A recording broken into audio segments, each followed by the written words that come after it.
현월TV 파수꾼 여러분, 파수꾼의 주말밤 현월TV 윤목사입니다. 또 미리 녹화하는 방송인데 밤에 찍어야 되는데 어쩔 수 없이 스케줄상 또 낮이라서 파수꾼의 낮에 파수꾼의 주말밤 녹화를 합니다. 파수꾼 동지 여러분, 올해 세 번째 파수꾼의 주말밤입니다.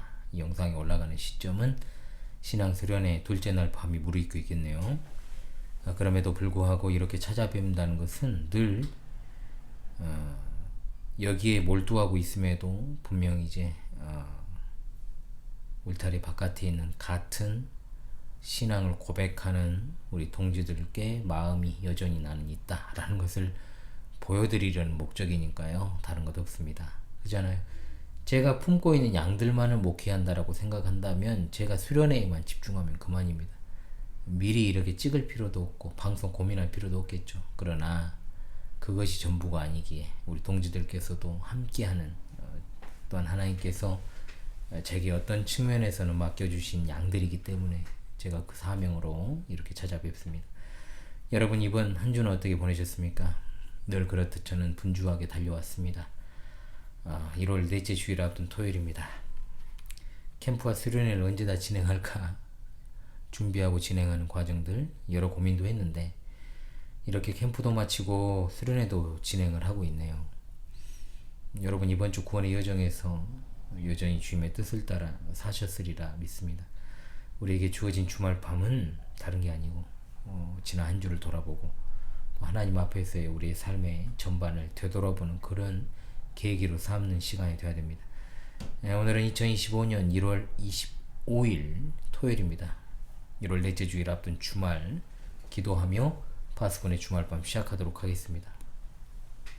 하나님, 이번 주에도 하나님의 택한 백성들에게 주신 그 귀한 은혜를 되새기며 1월 셋째 주간을 인도해 주시고 또한 1월 마지막 주일을 앞둔 주말밤을 맞이할 수 있도록 여기까지 도우시니 참으로 감사합니다. 주일 지난 한 주간도 하나님의 은혜와 사랑 가운데 변함없이 주의 택하신 백성들과 함께 해주신 그 크신 은혜와 사랑을 참으로 감사합니다. 정말 새해가 시작되기 무섭게 1월도 이렇게 마무리됩니다. 남은 여정 속에서 하나님의 뜻을 따라 살기 위한 분투를 계속하기 위해 준비하는 시간 보내기를 원합니다. 변함없이 우리 앞에 펼쳐질 치열한 진리전쟁의 항복판에서 끝까지 남아서 승리할 수 있게 우리 하나님 도와주시옵소서. 오늘도 파수꾼의 주말밤을 통해 하나님의 계시된 진리 시편을 통하여서 하나님께서 주시는 은혜의 시간을 갖고 우리 하나님 주시는 단잠을 자고 달콤한 꿈을 꾸고 주님이 허락하신 은혜의 주일 맞이하고자 합니다. 성령께서 변함없이 이 시간도 함께 하시고 시작과 끝을 주관하여 주셔서 계시우전한 신앙 더욱더 견고히 설 수 있게 도와주옵시고 이 험악한 시절에도 변치 않는 믿음으로 흔들리지 않으며 굳건하게 서서 주님이 교회의 기초로 세우신 사도들의 말로나 펴린지로 가르침을 받은 신앙의 전통을 굳건하게 지켜나갈 수 있도록 하나님, 우리를 진리의 파수꾼이자 증인으로 끝까지 서게 도와주옵소서. 이 연약한 자가 하나님의 말씀 조금 풀어 해석하고 해설할 때 듣는 이들의 마음 가운데 성령께서 주시는 위로와 평안이 가득하기를 또한 확신이 충만하기를 간절히 기도합니다. 성삼위일체 하나님, 모든 영광을 홀로 받으시옵소서. 우리 주 예수 그리스도 이름 받들어 기도합니다. 아멘. 오늘은 시편 29편입니다. 시편 29편을 먼저 낭송하고요. 자, 해설을 시작하도록 하겠습니다. 시편 29편입니다. 너희 권능 있는 자들아, 영광과 능력을 여호와께 돌리고 돌릴지어다. 여호와께 그의 이름에 합당한 영광을 돌리며 거룩한 옷을 입고 여호와께 예배할지어다. 여호와의 소리가 물 위에 있도다. 영광의 하나님이 우레소리를 내시니 여호와는 많은 물 위에 계시도다. 여호와의 소리가 힘이 있으며 여호와의 소리가 위엄차도다. 여호와의 소리가 백향목을 꺾으시며 여호와께서 레바논 백향목을 꺾어 부수시도다. 그 나무를 송아지같이 뛰게 하시며 레바논과 시련으로 들송아지같이 뛰게 하시도다. 여호와의 소리가 화염을 가르시도다. 여호와의 소리가 광야를 진동하시며 여호와께서 가데스 광야를 진동시키시도다. 여호와의 소리가 암사슴을 낙태하게 하시고 살림을 말같게 벗기시니 그의 성전에서 그의 모든 것들이 말하기를 영광이라 하도다. 여호와께서 홍수 때에 좌정하셨으며 여호와께서 영원하도록 왕으로 좌정하시도다. 여호와께서 자기 백성에게 힘을 주시며 여호와께서 자기 백성에게 평강의 복을 주시리로다. 아멘. 예. 자, 29편은 앞에 기도 시편들과는 달리 좀 어조가 달라요. 피조 세계를 지으시고 다스리시는 왕이신 여호와의 영광을 찬양하는 시니까요. 특별히 우레소리로 표현되는 여호와의 소리가 바다와 온 땅에 퍼져나가면서 여호와의 왕권과 영광과 능력을 강력하게 드러냅니다. 여기서 말하는 이 바다는 지중해죠. 지중해에서 형성된 폭풍우가 천둥을 치며 가나안 땅과 가데스 광야로 이동하면서 천지와 만물을 뒤흔드는 모습이 생생하게 묘사되어 있는데 19편에서는 여호와의 영광이 창조 세계 안에 보이고 있지만 29편은 이제 들리는 것으로 표현된다라는 차이점이 있습니다. 20편은 고대 가나안에서 이른바 폭풍의 신으로 알려진 바알을 찬송하는 시와 유사한 용어와 배경을 공유하니 그것을 차용하여서 한 것이 아니냐는 식의 주장들이 있습니다만 그렇게 봐서는 안 되고 의도적으로 가나안적인 어떤 양식 언어, 그러니까 그걸 갖다가 그런 차용했다고 주장하는 자들의 그 주장은 거기에 영향을 받아가지고 새롭게 나중에 각색한 거 아니냐 이런 식으로 주장을 하니까 제가 말씀을 드리는 겁니다. 그게 아니고 가나안적 양식 언어와 이미지를 활용한 이유는 뭐냐? 흔히 폭풍의 신으로 알려진 바알과 비교할 수 없는 능력과 영광으로 온 세상 만물을 다스리시는 여호와 하나님을 변증하는 목적이 강하다라고 봐야 되겠죠. 특히 여기 나오는 시련, 바알 숭배의 어떤 본산지라고 할 수 있는 헤르몬산을 가리키는데 헤르몬산을 흔들고 레바논의 백향목을 부순다? 이것은 가나안의 안전과 명예를 부서뜨리고 바알의 본거지를 갖다가 쓸어버린다는 의미를 가지고 있는 겁니다. 자, 이런 차원에서 바라봐야 돼요. 29편은 이제 25에서 33편 그룹 안에 있는 그 중에서도 가운데 위치합니다. 이 그룹에 속한 기도와 찬양 시편들의 이제 만물을 영광과 능력으로 다스리는 왕이신 여호와께서 우리 하나님이시라는 신학적 기초를 제공하고 있습니다. 29편에서 하나님의 이름 여호와가 집중되는 건 25에서 33편 그룹의 다른 시편의 기도와 감사와 찬양이 온 세상을 다스리며 자기 백성에게 힘을 주시는 여호와께 드려져야 된다는 사실을 보여주죠. 그 이름은 여호와의 영광을 드러내는데 그 영광은 성전에 임한 영광이요 사람의 영광으로 찬양해야 되는 영광입니다. 다른 시편이 성전을 주로 감사의 장소요 사랑의 대상이요 여호와를 사모하는 곳이요 피난처와 기도의 장소요 용서의 집으로 말하는 것이 두드러졌다면 29편은 어떤 곳? 하늘과 땅과 사람들 모두가 거룩하신 여호와께 영광을 돌려드려야 되는 그런 거룩한 장소로 간주되고 있다는 것. 자, 그렇다면 본격적으로 본문 해설에 들어가도록 하겠습니다. 다윗의 시는 원래 악기를 연주하여 부르는 시편을 지칭하는 것으로 볼 수 있겠습니다. 자, 1년으로 갑니다. 1, 2절입니다. 왕이 신여호와의 영광과 힘에 대한 송영이 되겠습니다. 자, 1년은 찬송시에 전형적으로 등장하는 찬양으로의 부름, 우리가 일명 이걸 송영이라 그러죠. 다윗이 하늘 성전에 있는 권능 있는 자들을 향하여 3번씩이나 여호와께 영광과 능력을 돌려드리자 초대하고 마지막에 경배하자 초대합니다. 이것은 예배자들이 희생제사와 제물을 여호와 앞에 드리도록 초대하는 성소에서의 예전적 행위를 반영하는 것으로 보이는데 아울러 여호와께 돌리라 이 같은 부름이 3번이 반복되지 않습니까? 뒤따르는 이제 것들은 찬양의 주제와 내용을 차례대로 이제 밝혀주는 역할을 수행합니다. 1, 2절에서 여호와께 라는 표현이 4번이 반복됩니다. 자, 찬양과 경배의 대상이 여호와이시다. 18번이나 반복되는 여호와라는 이름, 이 시편에서 정말로 중요합니다. 영광을 받으셔야 되는 분은 바알이나 그 어떤 신도 아니라 여호와 하나님이시다. 이 이름은 이스라엘과 온 세상에 행하신 하나님의 구속 행위를 떠올리게 하는 바로 언약적인 이름이다라고 볼 수 있는 거죠. 1절에 나오는 권능 있는 자들은 하늘 성전에서 왕이신 하나님을 시중 들고 찬양하는 영적인 존재지, 천사를 가리키는 것으로 봐야 될 것입니다. 하늘 성전에서의 찬양이 땅의 성전에서의 찬양과 조화를 이루고 있습니다. 1절과 2절 첫 부분은 찬양의 내용을 요약적으로 노래하죠. 그것은 여호와의 영광과 능력이고 그의 이름에 합당한 영광이다. 영광이 두 번이 반복됩니다. 여호와께 영광을 돌려드리는 것, 성령이 바로 이 시편의 목적임을 보여줍니다. 1, 2절에서 네 번이나 반복되는 하나님의 이름 여호와, 그분의 사역과 사역들 가운데서 드러난 하나님 그분의 영광과 능력을 대표하는 것입니다. 2절 일행에서 바로 그 영광을 돌려드리라고 말합니다. 이것에 대한 화답이 바로 9절에 나오는 영광이라는 외침.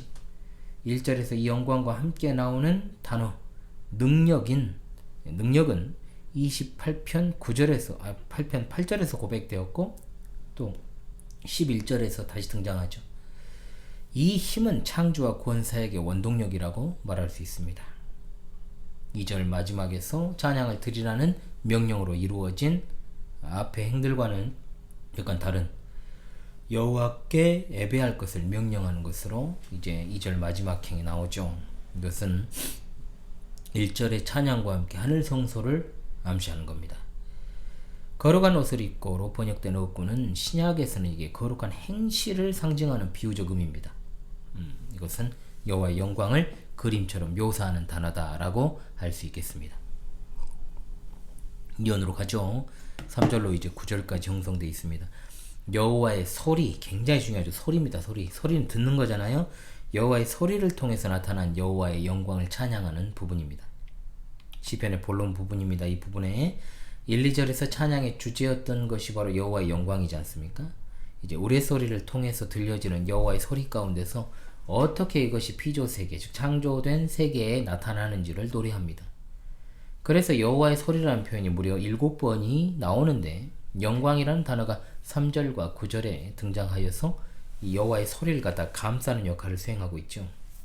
공간적으로 봤을 때 바다 위에서 레바논과 시련을 거쳐 가데스로 이동합니다.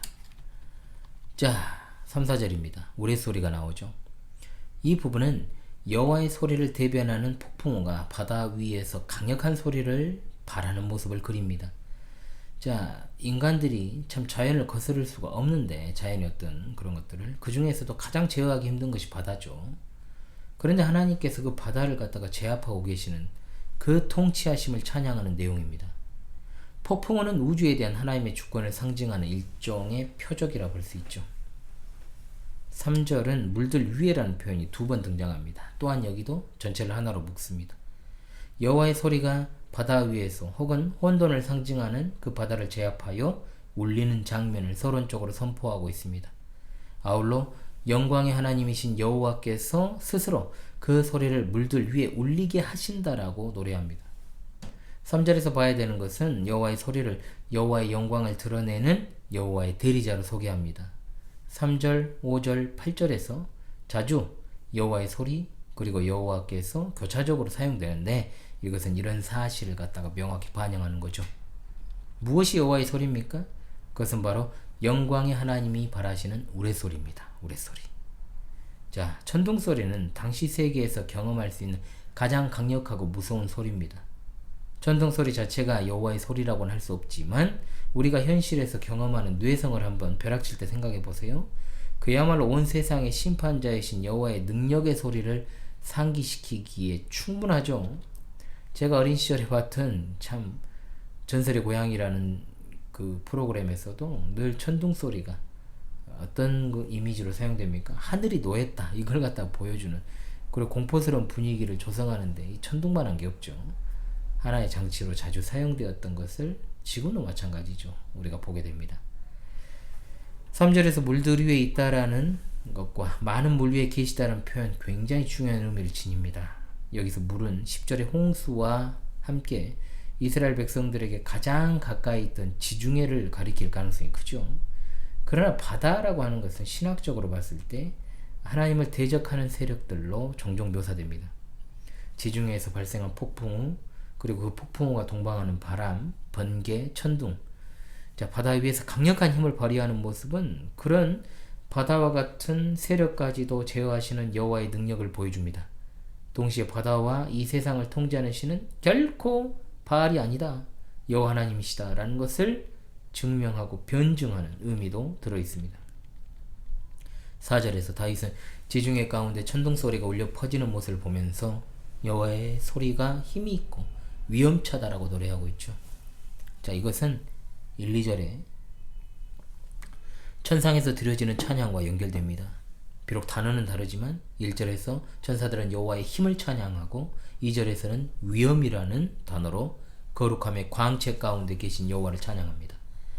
결국 4절은 천사들이 찬양하는 창조주이신 왕이신 여호와의 힘과 위엄이 이 천둥 소리를 통해서 온 세상에, 특별히 세상 사람들에게 두려움과 혼란을 가져다주는 대상들을 제압하는 능력으로 현현함을 찬양하고 있다라고 하는 것입니다. 자, 5절로 6절로 가면 이제 백향목이 나옵니다. 레바논의 백향목 산들. 그러니까 지중해에서 일어난 폭풍우가 이제 동쪽으로 이동을 하면 이스라엘 북쪽의 산악지대가 레바논이잖아요. 레바논 하면 백향목이죠. 이 백향목을 부수고 산들을 뒤흔드는 모습을 묘사하면서 역시 그 가운데 드러난 여호와의 소리의 능력을 노래합니다. 그러니까 레바논이라고 하는 지명이 두 절을 묶습니다. 그러면서 그 지명이 상징하는 교만한 자들을 제압하시는 여호와의 통치를 찬양합니다. 3절에서 여호와의 소리가 제압하는 대상은 바다였습니다. 그런데 5절에서는 무엇입니까? 백향목입니다. 레바논은 시리아의 산맥 이름입니다. 이 산맥은 지중해로부터 북동쪽으로 160km 정도 뻗어 있죠. 산맥의 능선에 있는 석회암과 눈으로 인해서 흰산이란 뜻인 이 레바논이란 이름을 갖게 된 것입니다. 5에서 6절은 사실적으로 보게 되면 폭풍우가 레바논 산맥의 백향목 가지를 부러뜨리고 나무를 넘어뜨린 현상을 묘사한 것이지만, 자, 신학적으로 봤을 때는 백향목이 무엇을 상징하느냐, 이게 중요합니다. 백향목은 교만하고 높은 자들을 상징하고 번성하고 안정적인 것들에 대한 상징으로 성경에서 자주 등장을 합니다. 그러므로 5절은 쉽게 꺾이거나 부서지지 않을 것 같은 백향목, 누가 백향목이 부러지고 꺾어질 것이라고 생각을 합니까? 그런데 폭풍에 맥없이 쓰러집니다. 여호와의 힘차고 위험 있는 소리에 이 세상에서 강하다고 자랑하는 것들, 기득권들, 권세자들, 엘리트들 다 쓰러질 수밖에 없음을 노래한다고 볼 수 있습니다. 다윗의 상황을 생각한다면 주변의 교만한 나라나 또 다윗을 공격하는 사울이나 압살롬 세력들을 갖다가 우리가 자연스럽게 연상할 수 있죠. 6절은 더 나아가서 여호와의 소리에 레바논 산맥의 거대한 산들이 놀란 송아지같이 뛴다. 폭풍에 의한 이제 지진 현상을 말하는 것이겠으나 여호와의 소리 앞에 매우 두려워하며 떨고 있는 산들의 모습을 보게 되죠. 시려는 가나안 북쪽 안티레바논 산맥 남부에 높이 솟아있는 헤르몬산에 대한 페니키아식 지명입니다. 산들은 가나안 족속에게 신들의 거처로 이제 일컬어졌기 때문에 이런 산들이 흔들린다라고 하는 것은 이스라엘의 하나님께서 그들의 거처를 뒤흔들어 버리거나 그들이 여호와의 소리 앞에서 벌벌 떤다라고 하는 그런 기능을 수행하는 것으로 볼 수가 있을 것입니다. 자, 7절 번개치게 하는 여호와의 소리가 등장을 하죠. 7절은 5절, 6절, 그리고 8절로 9절의 한가운데, 그리고 시편 전체 한가운데서 천둥 소리를 동반하는 번개가 치는 모습을 형성합니다. 여호와의 소리의 파괴력 또는 두려움을 극대화시키죠. 번개는 하나님의 무기를 형성합니다. 가르다라는 말은 도끼나 연장으로 돌 같은 것을 자르는 것인데, 여기서는 천둥이 바위를 쪼개는 것처럼 하늘에서 번개를 여러 갈래로 나누는 것을 이제 형상화시킨 거죠. 원래는 번개가 치고 그 소리가 천둥으로 나타나지만 여기서는 천둥이 여러 갈래 번개를 나누어서 땅에 내리 꽂는다라고 하는 고대인의 생각이 반영되어 있기도 하다는 겁니다. 가르다라고 하는 말은 5절의 꺾다에 상응해서 이제 파괴적인 능력을 가리키는 단어로 사용되었습니다. 자, 이제 8절로 9절 상반절 보게 되면 이제 가데스 광야가 나오죠. 가데스 광야를 진동시키는 여호와의 소리. 이 부분은 폭풍과 레바논 산맥을 넘어 가데스 광야로 가는 그림을 묘사합니다. 앞서 레바논 산맥이었고 여기는 가데스 광야. 거기서는 백향목을 꺾었고 여기서는 숲을 파괴하고, 앞서는 산들을 뛰게 했고 여기서는 광야와 광야의 동물을 진동시키고, 8절은 폭풍우가 광야를 진동시키는 지진을 묘사합니다. 가데스라는 지역은 가나안 남부 지역에 있는 가데스 바네아, 우리가 익히 알고 있는 가데스 바네아 지역을 가리킬 수도 있겠지만 시리아의 오론테스 강과 가데스 광야를 가리킬 가능성도 크다라고 봅니다. 이 광야는 사막을 가리키는 표현이라기보다 영구적 거주는 불가능해도 목축이 가능한 스텝 지역이라고 그러죠. 우리가 이 스텝 지역을 가리키는 것으로 봅니다. 여호와께서 먼 광야까지도 다스리시고 제압하신다. 진동시킨다라고 표현은 6절처럼 여호와의 소리 앞에 두려워 떠는 겁니다. 이 동사는 바로 다음 절에서 낙태시키다 혹은 산통을 겪고 나타는 의미로 다시 등장하고 있습니다. 9절은 8절에 이어서 폭풍우가 가데스 광야에 일으키는 지진 현상이 그곳의 동식물에 미치는 현상을 묘사하면서 여호와의 소리의 사역을 마무리하고 있습니다. 일행은 남사슴을 낙태하게 하고 이행은 숲을 맑게 벗기는 것. 낙태하게 하다로 번역된 동사는 8절에서 진동시키다로 번역된 동사와 같은 단어입니다. 산고, 즉 진통을 겪는 모습이나 새끼 낳는 것을 묘사하죠. 폭풍우가 숲의 나뭇잎들을 떨어뜨리고 나무들을 넘어지게 만들어 무성하던 숲의 속을 드러내는 것을 갖다가 맑게 벗기다라고 형상화한 것입니다. 예, 이제 9절 하반절에 이 부분은 성전에서 드린 찬양, 바로 그것은 영광이라고 말합니다. 여호와의 소리에 대한 반응입니다. 자연스럽게 흘러나옵니다. 성전 예배자들의 외침. 여기 나오는 지상 성전은 1, 2절의 천상 성전과 대칭을 이룹니다. 여호와의 소리가 펼쳐지는 정말 파노라마가 끝나면서 이제 시편이 절정에 이릅니다. 9절 이제 마지막 부분에서 여호와께서 천둥소를 행하신 모든 사역에 대한 그의 성전에 있는 그 모든 것들의 반응을 노래하고 있습니다. 여기 성전은 예루살렘 성소로 해석할 수도 있지만 예루살렘 성소의 예배는 하늘 성전과 하늘과 창조 세계 전체의 예배를 대표하는 것이므로 하늘과 창조 세계 예배도 포함하는 것으로 볼 수 있겠습니다. 자, 그리고 이제 3년입니다. 자기 백성들에게 힘과 복을 주시는 왕이신 여호와 하나님을 찬양합니다. 10절로 11절은 9절 삼행의 성전 찬양을 이어갑니다. 이제 예루살렘 성소에서 여호와의 백성들이 천상의 찬양에 화답하여 여호와를 찬양합니다. 10절은 여호와께서 왕으로 좌정하셨음을 노래하되 홍수 때 좌정하셨다라고 노래합니다. 하나님이 홍수가 대표하는 온 세상의 왕이심을 찬양하죠. 여기서의 홍수는 3절의 많은 물과 같이 여호와를 대적한 모든 세력이나 제어하기 힘들어 보이는 창조계의 모든 현상을 대표한다라고 봐야 되겠습니다. 홍수란 단어는 창세기 6장에서 11장의 노아 시대의 이제 대홍수, 여기에 처음 나오는데 온 세상의 창조 질서를 뒤집어 버리는 자연의 힘들 가운데 가장 센 것. 여러분, 인류가 역사가 시작된 이래 가장 큰 환난이 바로 대홍수였잖아요. 그걸 갖다가 대표하고 있는 거예요. 그러므로 여기서 위에 좌정하다라는 표현은 홍수를 보좌로 삼았다는 게 아니고 3절과 같이 장악한다는 뜻입니다. 여호와께서 홍수를 통제하신다. 온 세상에 대한 왕권이 바알이 아니라 이스라엘의 하나님 여호와께 영원히 있다 선언하는 것이죠. 11절은 10절에서 노래한 여호와의 왕권이 어떻게 자기 백성들에게 적용되는지를 노래합니다. 10절까지 여호와의 왕권과 영광이 대적하는 세력들을 갖다가 어떻게 제어하고 심판하는가, 이게 나타났다면 11절에서는 왕이신 여호와께서 자기 백성에게 힘과 평강의 복을 주시는 모습으로 나타나죠. 천상의 성전에서 여호와께 돌려드린 힘은 지상의 성전에서 여호와의 영광을 찬양하는 백성들을 위한 구원과 복의 힘이 되는 것입니다. 평강의 복은 홍수가 상징하는 모든 혼돈의 세상 속에서도 하나님이 가져다 주시는 온전한 위안과 행복을 뜻합니다. 예, 본문에서는 여기까지 하고요. 오늘도 변함없이 우리에게 주시는 교훈으로 받아서 적용하십시다. 시편 29편은 우리에게 온 세상을 진동시키는 폭풍우와 우레소리가 여호와 하나님이 하늘과 땅과 바다를 통치하시며 반역의 세력들을 제압하시는 하나님 나라 왕이심을 계시하기에 그분의 백성들은 자신들에게 이 영광으로 힘과 복을 주실 여호와를 천사들과 온 세상과 함께 찬양해야 할 것임을 알려주는 내용이 되겠습니다. 첫째로, 우리는 창조 세계에 들리고 보이는 하나님의 영광을 믿고 찬양해야 될 줄로 믿습니다. 자연에서 나타나는 무시무시한 하나님의 영광이 불순종하는 자들에게는 심판의 경고입니다. 그러나 하나님을 경외하고 하나님을 예배하는 자들에게는 복음입니다. 그 소리가 온 세상의 악을 제어하고 우리에게 힘과 복을 주시는 하나님의 영광을 들려주기 때문입니다. 이러한 하나님의 영광의 현현으로 예수 그리스도께서 오신 줄을 우리는 믿습니다. 그리스도께서는 공적 사역기간 동안에 실제로 거친 바다에 명령하여 잔잔하게 하시지 않았습니까? 무엇보다도 십자가에서의 죽으심을 통하여 구원의 소리를 온 세상에 들려주셨습니다.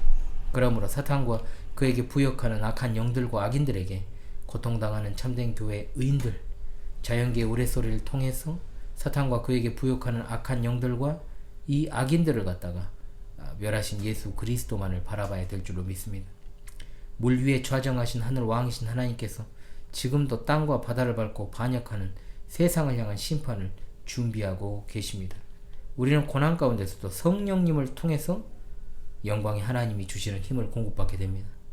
결국 모든 하나님의 백성과 함께 하늘 성소에서 부르는 천사들의 찬양에 동참하여서 오직 하나님께 영광이라 외치며 하나님의 백성의 그 궁극을 맛보게 될 것입니다.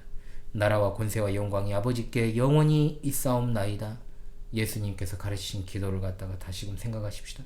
사탄과 그에게 속한 모든 세력을 무너뜨리고 결국 하나님 나라를 완성하실 하나님 나라 왕이신 하나님께서 땅의 모든 피조물이 성령을 드려야 할 유일한 분이신 줄을 믿습니다. 우리가 사는 세상이 너무 혼란합니다. 제가 작년 말에도 가는의 오늘의 영상을 통해서도 말씀을 드렸습니다만 세상은 갈수록 참된 교회를 박해하는 방향으로 가게 될 것이고 실제로도 그럴 것이다. 성도에게 중요한 것은 믿음을 지키는 일입니다. 순전함을 지키는 일입니다. 최종적인 판변의 날, 심판의 날에 성도는 하나님의 영광을 온전하게 찬양하는 날이 올 것인데 그날을 위해서 지금이라 불리는 때 더욱더 합당한 성령을 드려야 될 줄로 믿습니다. 아멘.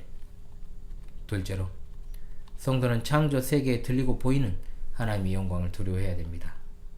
폭풍 후의 우레소리로 형상화된 자연계에 나타난 여호와의 소리, 창조주의 능력 있는 말씀이 온 세상을 제압하고 다스리고 있음을 들려줍니다. 또한 계시록에서도 이 부분을 생생하게 묘사하잖아요. 보좌로부터 번개와 음성과 우레소리가 나고 보좌 앞에 켠 등불 7이 있으니 이는 하나님의 7영이라. 아멘. 갈비는 창조 세계의 이와 같은 소리가 인간의 완고함과 미친 교만과 온갖 가증스러운 죄악을 일깨우는 확성기라 했습니다. 우리 주변의 환경과 역사 가운데 분명히 나타나는 죄악에 대한 이런 심판의 경고음을 듣고도 무시한다면 3절로 9절에 묘사되어 있는 물과 산들과 나무들과 광야처럼 우리는 하나님의 무서운 심판 앞에서 떨게 될 것입니다. 그러나 자연의 소리로 충분한가요? 그렇지 않습니다. 하나님의 심판에 대한 가장 큰 소리는 바로 예수 그리스도의 십자가에서 들려옵니다. 주님이 돌아가시기 직전 폭풍을 치는 날처럼 온 땅에 어둠이 임했고 주님이 크게 소리를 지르시고 돌아가셨지 않습니까? 땅이 진동했습니다. 바위가 터졌습니다. 그런 현상들이 분명히 동반되었습니다. 죄와 사탄의 세력에 대한 하나님의 심판의 소리입니다. 이 심판의 소리를 능히 들을 수 있는 참된 교회는 천둥 소리와 또한 십자가에 나타난 하나님의 의로우신 통치와 그 심판을 거역하는 세상에 끊임없이 그 소리를 외쳐야 될 줄로 믿습니다. 아멘. 셋째로, 성도는 하나님의 권능으로 인해 힘을 얻고 평강을 누리게 되는 줄을 절대로 잊지 맙시다. 우리가 살아가는 세상, 사실상 지금 우리가 무법천지의 시대를 살아가고 있습니다. 우리 대한민국에만 소급해서 생각해 봅시다.